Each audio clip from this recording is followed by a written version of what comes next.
Catastrophic. Very dangerous. Every bit as bad as expected and just plain weird. The reactions to the effect of the first 100 days of Donald Trump's presidency on the environment and climate change were perhaps predictable. After all, the 100th day of his term of office on Saturday will see a mass climate march in protest against his policies. Just a week after the March for Science, largely inspired by his dismissal of hard evidence about global warming. But there has been the occasional glimmer of hope. For example, Mr. Trump has not, so far, decided to withdraw the United States from the Paris Agreement on climate change as he had promised during the election campaign. And the rusty-patched bumblebee became the first bumblebee to be recognized as an endangered species, meaning it will now receive protection from the federal government. But that's pretty much the point where the good news runs out, as a timeline set up by the National Geographic following Mr. Trump's election makes clear. Scott Pruitt, a renowned climate science denier who claims carbon dioxide does not have a significant warming effect on the atmosphere, was appointed as head of the Environmental Protection Agency, EPA. Coal mines are now allowed to dump their waste into rivers. Gun owners are allowed to use lead ammunition on federal land despite evidence it poisons wildlife. Fuel efficiency standards are being reconsidered. And federal funding for climate and environmental science will be massively cut under Mr. Trump's budget plans. Deep breath. There's more. The process of ditching the Obama-era Clean Power Plan, the key strategy to reduce carbon emissions, is underway. The controversial Keystone XL oil pipeline, which could carry up to 830,000 barrels of oil a day from Canada to the U.S., has been given a presidential permit. The Dakota Access Pipeline was allowed and has been built.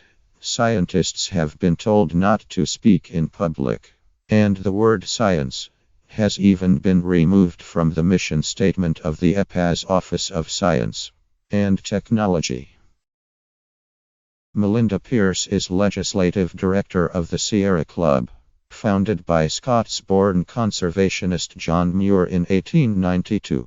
And now the largest grassroots environmental organization in the US with more than 2 million members. She described Mr. Trump's plans as unprecedented in US history. What he has set in motion in terms of the impact on climate action and the potential impact on environmental standards is very dangerous, she told The Independent. His desire to roll back environmental and climate regulations, his intended cuts to the agencies that protect public health and public land are drastic. He's basically unwinding and shredding the safety net we have been building up for 40 years. There's nothing to point a finger at on the positive side of the ledger.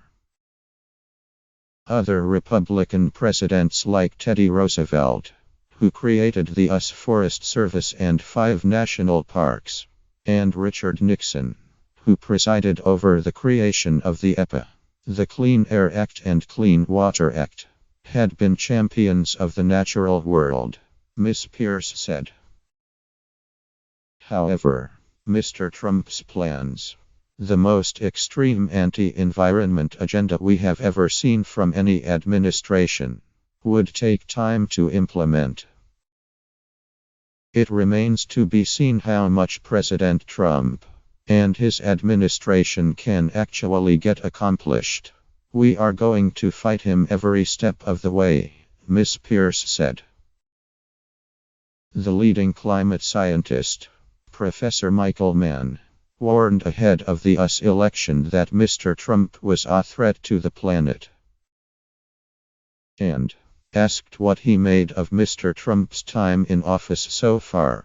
Professor Mann of Pennsylvania State University said, Trump has been every bit as bad on climate minus in his policies, appointments and public comments, as I speculated he would back in October. Professor Michael Gerard of Columbia Law School in New York and the Sabin Center for Climate Change Law was equally downcast, saying the US policy on climate change was completely reversing. In a recent interview with the Carbon Brief website, Donald Trump took the position during the campaign. He believed climate change was a hoax, Mr. Gerard said. He also said that we should maximize the extraction and use of fossil fuels in the United States. And so President Trump is doing everything he can to undo the Obama legacy on climate change. In short, it's been catastrophic. One of the president's favorite policies, judging by the gusto of his rhetoric, is the desire to end what he has described as America's war on coal and put miners back to work. However, Tom Sanzillo, Director of Finance at the Institute for Energy Economics and Financial Analysis think tank, was dismissive of the policies designed to do that. If I were to make a 100-day report card, I would put him in the corner with a dunce cap on, he said. He's been trying to promote a series of actions to roll back pollution regulations, mine safety, miners, health rules and regulations. But overall these coal policies lack depth and they lack seriousness. These are a series of actions that provide a minimal boost to a declining industry, and maximum negative impact on the environment, and even the economy. It's pretty much incompetent. If you were the owner of a coal mine, you would be happier but not pleased. If you were a miner, your job is still in jeopardy. If you are an investor in a coal company, you are not going to make much money. While the mood in the US environmental movement is bleak, Richard Black, director of the UK-based Energy and Climate Intelligence Unit, offered a slightly more optimistic view. The Trump administration, he suggested, might ultimately decide to keep the US within the Paris Agreement. I think the interesting this is there's clearly a difference of opinion in the White House, particularly when it comes to the approach to the Paris Agreement and international negotiations, Mr. Black said. You've got the business lobby and the diplomatic lobby who both want the US to stay in. I just think it's interesting. A lot of clearer heads are seeing the advantages would accrue to the US from staying in.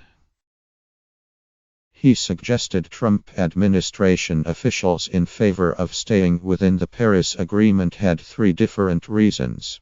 Wanting to do so, genuine commitment to tackling climate change, to avoid the diplomatic cost associated with pulling out of an international agreement, and a desire to slow the process down from the inside. The new president's most positive action on environmental issues, Mr. Black said, was his inaction on this issue. I'm not sure there's a best. I suppose the best one is not yet pulling out of Paris, he said. The worst one I think is probably the rolling back of the Clean Power Plan. That, I think, is important, Mr. Black said. He echoed Mr. Sanzillo's point about the minimal boost to the coal industry. There will continue to be a number of coal-fired power stations that close down, but what it means is that some of the ones that would otherwise have closed down in 5 or 6 years time might now still stay open, he said. But the relative price of coal and gas can make a big difference. And you cannot open a coal mine in 4 years, really. Therefore, I think his ambition of reviving coal mining currently cannot work. I haven't really seen anything on the table that could make it work. He was taken aback by the decision to allow coal mines to dump waste in streams. That seems really weird. The US environmental movement started because people were concerned about how their air, water, and land was being polluted, Mr. Black said.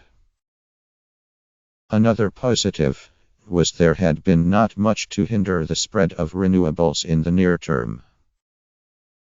And states like California could have a major impact. If California invests massive amounts in clean energy, that will make it easier for other states to do the same, Mr. Black said. California's Governor, Jerry Brown, pledged the state was ready to fight the Trump administration over its denial of climate change, even suggesting it could launch its own satellites to monitor the planet's atmosphere if NASA programs were canceled. The first 100 days may have seen something of a phony war about climate change. But the opening salvo of the real conflict could be fired when the Trump administration announces whether the US will quit or stay as a signatory to the Paris Agreement, a decision expected before the end of May. This will be a key sign of Mr. Trump's commitment to his own anti-science rhetoric. If he backtracks, many will breathe a sigh of relief. If he withdraws the US from the deal, the reaction from Congress, environmental groups, and the US public could either embolden or dissuade him from similar steps in the future.